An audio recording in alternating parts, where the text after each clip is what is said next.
Magkano ba ang amount na suporta ni ama sa kanyang anak? Ako po si Attorney Buen Algono. Hindi detalyado ang ating batas.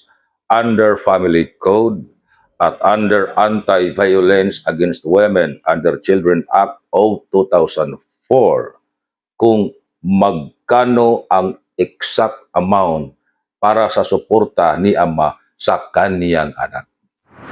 But, sabi ng batas natin, dapat sufficient. Dapat tama sa pangangailangan ng anak.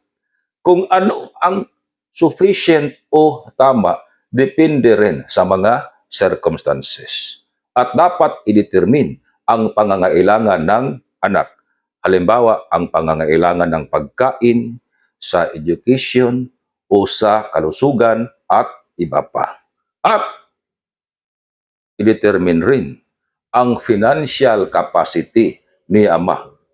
Halimbawa, ang sahod ni ama ay 15,000 pesos kada buwan.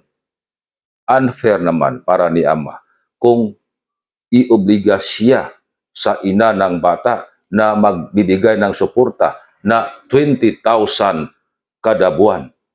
Kaya, again, to determine how much is the fair and reasonable amount sa suporta para sa bata, kasali sa i-determine ang mga pangailangan ng anak at ang financial capacity ng ama.